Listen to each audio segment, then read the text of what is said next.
Hey, you guys, how's it going? First question I want to ask is, like, show of hands, how many people feel like they have a really great relationship to advertising? It's 2 hands, 3 hands. It's more than I'd expect. I think, the reality is that, like, especially in the social sector, we kind of hate ads. Like nobody's like, I really want more ads. That would make my life a lot better. I personally started my relationship with advertising graduating from college back in 1990 in New York City. And I also hated advertising, so much so that I actually went on the New York City subway and I actually wrote on an ad, and I got busted by the cops. They were like, what are you doing? And I was like, like regular people don't have access to the kind of channels. And they were like, shut up, dude. Like that's what the internet's for. And in many ways, that is what the internet was for, and still should be. I know I have been for a decade a believer in like the democratization of the potential of the internet. From blogging to Facebook and Twitter. It's just like the potential for real people's voices to be heard, traditional voices that hadn't been heard. That's like why the internet is worth pursuing. And in many ways, we have achieved, a kind of revolution around social media. The rise of these platforms, largely free for the social sector and for individuals to use and to reach audiences, has been transformative in many ways. And even in some cases, organizations have spent time building communities of millions of people, investing time and energy to build these communities. And even in some cases, we've pointed to the use of these platforms as potentially helping play a role in actual political transformation and revolution. But at the same time, I'm not convinced that we actually have deeply transformed anything. And I think that if we look at the day-to-day reality of the internet, these moments of revolution happen, but they're like one-offs. Are they really sustained and deep? And that's sort of the dark side. If we look at like what is actually popular on the internet today, is it actually that much different than what was popular during like the first wave of reality TV on cable TV or Us Weekly and People magazine back in the magazine era? The reality is, unfortunately, that those of us who really care about driving important content and information, we're kind of a small minority in our own tribe. We're in our own bubbles. And most people are just getting on with their lives and wanting entertainment. And I think that's unfortunately true. The other dark side is that all this free media that we were so excited to use, we're being tracked. Like it's all actually data about ourselves and what we're doing, and the data and the targeting is being sold to the various companies that are paying for it. And as was mentioned, these great small companies are now big companies, and it's no longer free to reach the audiences that we spent years building up. Facebook and Twitter are understandably, they are companies that had major investors that are looking for a return, and now they're bringing in advertising. And in many ways, like it's sort of like we should have known. This is a book that this guy Tim Wu wrote called The Master Switch, and he looked back at the early days of AM radio when it first came out, of FM radio, of broadcast television, and then cable TV. And in many ways, the stories actually weren't as different as the first wave of the internet and now the social media wave. They started out with a lot of potential about democratization, about the educational opportunities available for public interest content. Like same story in many ways. And I do think the internet is something different, but ultimately, at the end of the day, money wins. Unfortunately, that is kind of how it's played out. That advertising does win. And like authentic culture, art, social change tends to lose, or at least be a small minority. So that's kind of the bad news around our relationship to advertising and the internet. But what else is also true? What is changing about the medium of advertising and how it's evolving in a way that could point towards something useful for the social sector? It is true that the form of advertising has shifted from completely interruptive TV ads and banners to brands not just paying for our attention, but having to earn it, to kind of videos and other content that's in the same form of real content. And it has to be good, or else it won't spread as far. And that is an improvement. The other piece is on the other side of the security piece, because there's been such a strong reaction that like we don't want, it's like weird to see ads following us around. The advertising industry is now starting to give tools for you to actually choose what kind of ads you want, and that's like better, I guess, in terms of having a different kind of relationship where you're more in charge of defining the profile that they use to serve you up the content that you want. The other, and this is more of a new trend, but I do think it's gonna move forward in a big way, is away from the idea that clicks and traffic are the main definer of value on the internet. So for so long, like what your traffic is, how many hits you get for all the media companies is how advertisers valued you. And it led to clickbait and to all the things that we don't love about the current wave of the internet.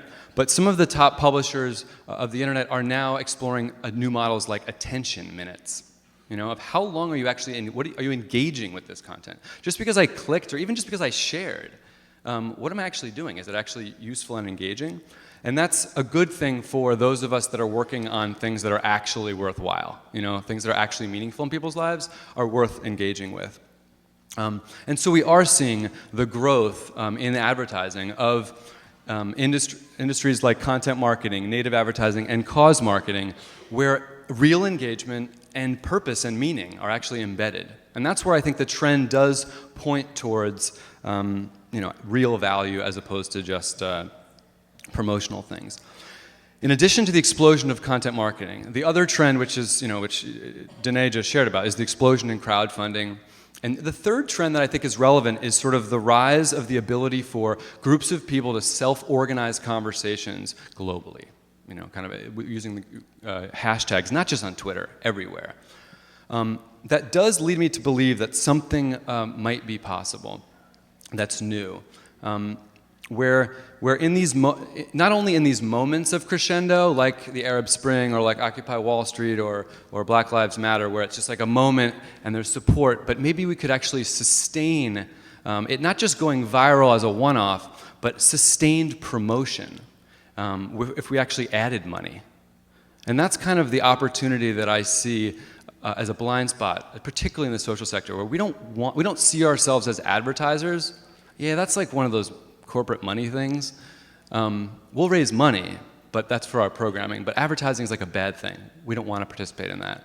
And that's where I think there might be a bigger opportunity. That what if we applied crowdfunding to advertising? Now we've tried this with Louder in many iterations over the last few years with varying degrees of success. We crowdfunded billboards and TV ads, and more recently we've been trying it with kind of crowdfunding reach for independent artists that go towards promoted posts and social media. And thousands of people have given hundreds of thousands of dollars to reach tens of millions of people. But it's still a drop in the bucket. I mean, let's get totally real. Like, minuscule compared to the amount of money coming through the advertising industry. And so with that, what I wanted to leave you guys with is some of the lessons we've learned so far.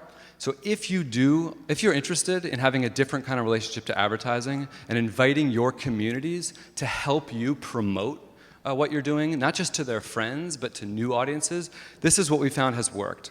So the first is to not use the word advertising, because we actually all hate it. So then don't use that word. So this is, for example, a recent campaign to help this Oakland artist, Steve Javiel's paintings, reach a new audience of 10,000 people. It doesn't use the word advertising, but it's basically we're going to promote his content on Facebook using money to guarantee that we reach 10,000 people. The next is to use, to frame what you're doing as a gift.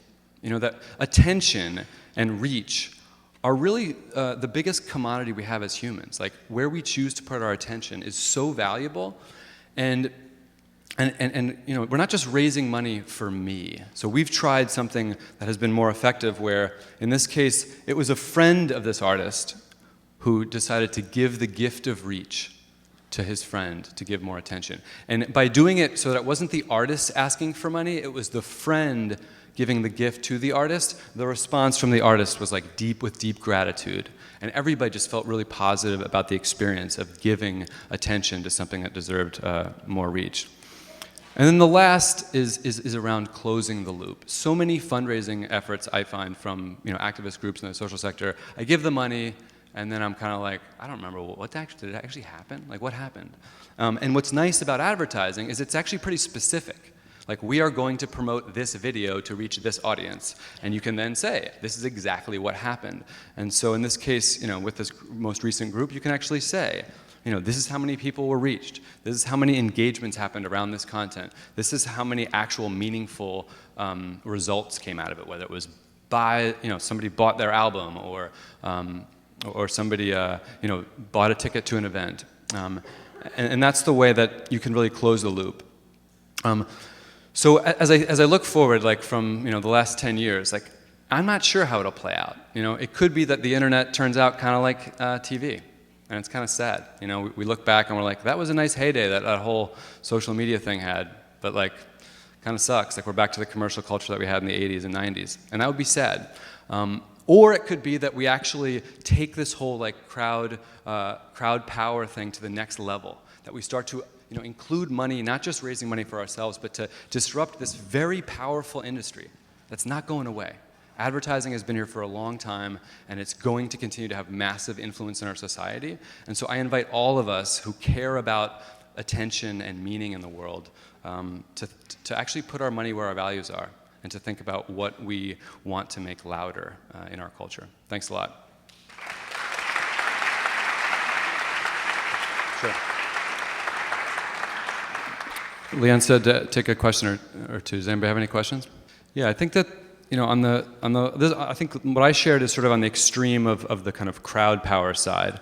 On the extreme, on the other side, I would say is cause marketing. Where basically, brands are struggling to be relevant. Especially brands that are like old school and don't have a lot of like valuable stuff they're doing. Like people have a negative perception of them. So there is a lot of budget that they are spending every day, and they want to be associated with meaningful people and meaningful causes. And so it's definitely in your interest. If you work for an organization that is doing good work and wants more attention, you should definitely consider your brand and your community as an asset that is valuable to these larger companies, and they will value you, and they might use your image and your message and then push out to their big channels, and that is totally a legitimate way to do that. I do think that there is that line around like greenwashing or that you're always going to be sensitive to, and you have to make that call yourself. I also think there's a middle ground. Like, I've talked about it a lot, but we've not yet experimented with Louder with the idea of crowd matching. It's been used a little bit informally on Indiegogo and Kickstarter with like, if we reach this goal, then we'll get a matching grant from somebody else.